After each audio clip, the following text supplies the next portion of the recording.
بسم اللہ والصلاۃ والسلام علی رسول اللہ۔ سامعین و ناظرین، ہر ماں باپ کی اپنی اولاد کے حوالے سے یہ خواہش ہوتی ہے کہ اس کی اولاد، اس کے بچے یا اس کی بچی کا قوت حافظہ بہتر سے بہتر، اچھے سے اچھا ہو، اور سمجھدار طالب علم کی بھی یہی کوشش و کاوش ہوتی ہے کہ وہ انتہائی قلیل اور کم ٹائم میں، بہت کم وقت میں بہت کچھ یاد کر لے اور اس کے دل و دماغ میں محفوظ ہو جائے۔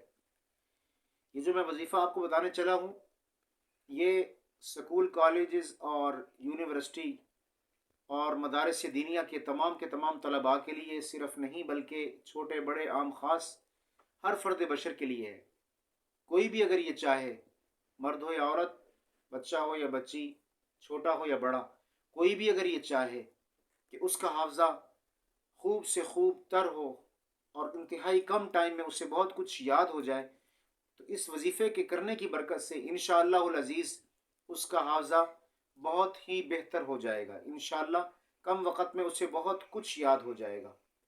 آئیے اس وظیفے کی طرف چلتے ہیں کہ جس وظیفے کو ہم نے کرنا ہے اور جس کی برکت سے اللہ رب العالمین ہمارے ساتھ خاص فضل والا معاملہ فرمائیں گے۔ نمبر 1 یہ کہ 5 وقت نماز کا اہتمام کرنا ہے۔ نمبر 2 یہ کہ استغفر اللہ کی تسبیح دن میں 100 مرتبہ کرنی ہے، کوئی بھی ٹائم مقرر کر لیں۔ نمبر 3 یہ کہ درود شریف 100 مرتبہ دن میں پڑھنا ہے۔ نمبر 4 یہ کہ 123 مرتبہ رب زدنی علما پڑھنا ہے۔ انتہائی آسان وظیفہ ہے۔ 123 مرتبہ رب زدنی علما یہ دن میں پڑھنا ہے۔ اس عمل کو آپ نے مسلسل کرتے رہنا ہے۔ انشاءاللہ العزیز انتہائی قلیل ٹائم میں آپ بہت کچھ اپنے دل و دماغ میں محفوظ کر لیں گے، اور اس کی برکت سے آپ کا قوت حافظہ کہیں زیادہ مضبوط ہو جائے گا اور قوی ہو جائے گا۔ اللہ ہم سب کا حامی و ناصر ہو۔